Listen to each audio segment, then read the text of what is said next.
Hey guys, so today's video is going to be on the new MakeupForever Artist Shadows. When I saw these at my Sephora, I was freaking out because I don't think I've been this excited for an eyeshadow launch in a really long time. There are over 200 colors, 5 different finishes, so you can imagine I was like, like heaven for anyone who loves makeup. And as soon as I touched one of them, how pigmented they were, I was like, yep, I've got to pick up some of these. So I wanted to share my thoughts and show swatches of the ones that I picked up, hoping it would help some of you guys out because they are kind of expensive, and like I said, there are over 200 colors, so it's really overwhelming to try to figure out which ones you should get. I picked up 9 of the colors. I got 3 little trios. Now you can get these in trios, duos, or you can buy them in singles. Now they will go in any magnetic palette. I tried these in my Z palettes and they worked, so I'll probably end up putting all of these in a big Z palette, but it is cheaper if you buy them in the trios or the duos. So if you buy them as singles, they are $21 a piece. You get this little disposable case, so I wouldn't recommend leaving it in here unless you absolutely have to, because I mean, it's something that you throw away. And then if you buy them in the duo little palettes, they're $34,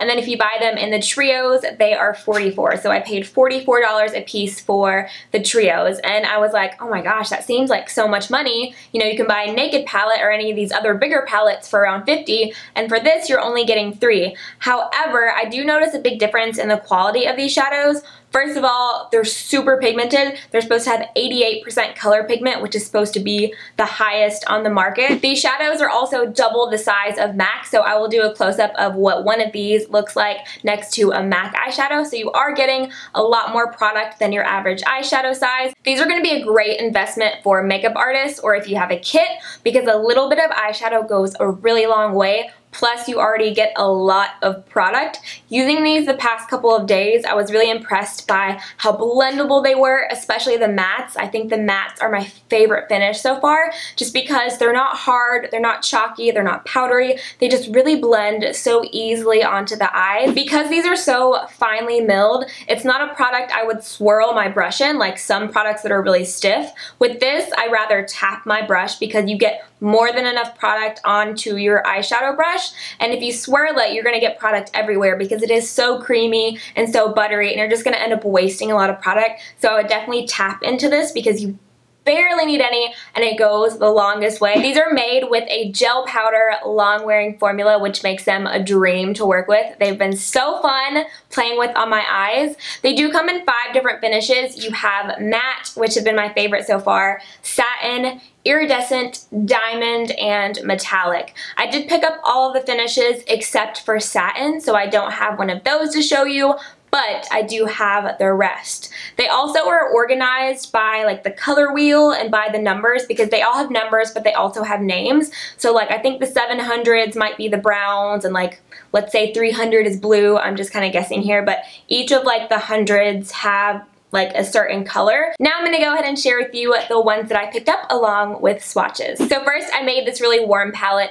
Are you guys surprised? The first one that I have in here is called Copper Red. It's an iridescent finish and it's number 736. This is a really burnt orange fall color. I picked it up because I figured I would get a lot of use out of it this season, so that's 736 Copper Red. The next one is a metallic finish, and this is number 728, and it's also called Copper Red. I thought it was a little bit weird that they were named the same. I don't know if it's a mistake on the website, but I mean, I checked like 3 different times, and these are both called Copper Red. It's just this one is an iridescent finish and this one is a metallic. The last one that I have in this palette is a matte finish. This is number 738 Auburn, and I mean, I had to get this. It's in the same family of like MAC Brown Script, Cocoa Bear by Makeup Geek, in that same kind of color scheme, and I was like, oh my gosh, like this is probably the first color I saw that I knew that I wanted. So love it, very creamy, and I think this palette looks really pretty together. So the next palette that I made is a really neutral beigey one. I figured it'd be appropriate for like everyday use and I get a lot of wear out of it.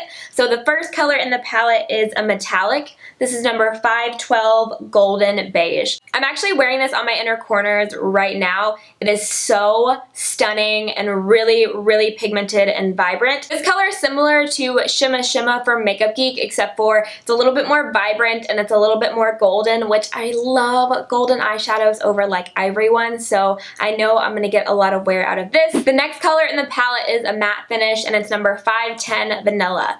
The reason I picked this up is for maybe a brow bone highlight when I want a more natural day, and also I wanted to try it as an under eye setting powder. It's a little bit lighter than Banana from Anastasia Beverly Hills, which is my favorite, so I figured I would give this a try, and I put this under my eyes today, and I think it looks really good so far. I mean, who says you can't use eyeshadow for a setting powder? Well, why not? It's so creamy and finely milled, so I figured it would be great for the under eye area, and so far I'm really liking it. So again, that one is Vanilla. So this last color in the palette is an iridescent finish. It's number 648 Golden Fawn, and I feel like Golden Fawn and Golden Beige look so similar maybe on camera, but in person they don't at all. This one's a lot darker of a gold, and it kind of reminds me of like Honey Lust from MAC. So the last palette that I made has more earthy tones in it. The first one in here is a diamond finish, and this is called Golden Khaki, number 320. And I'm wearing this all over my lid right now. So far, I really like it. It was really easy to use. I didn't notice a whole lot of fallout. I figured with diamond glitter, you know, finishes, I would have that. But so far, I didn't have any fallout. It's a beautiful olive with little specks of shimmer in it, and I think this will be beautiful for fall. So the next color I got is number 600. It's a matte finish, and it's called Pink Brown. I got this because it reminded me of Swiss Chocolate from MAC, and let me tell you, I would pick this over Swiss Chocolate any day of the week. It was so easy to work with. I have this in my crease right now. A great everyday brown color. I was just amazed at how easy it was to blend. So that's definitely going to be a staple in my routine. The last one in this palette is an iridescent finish, and it's number 606 Pinky Earth.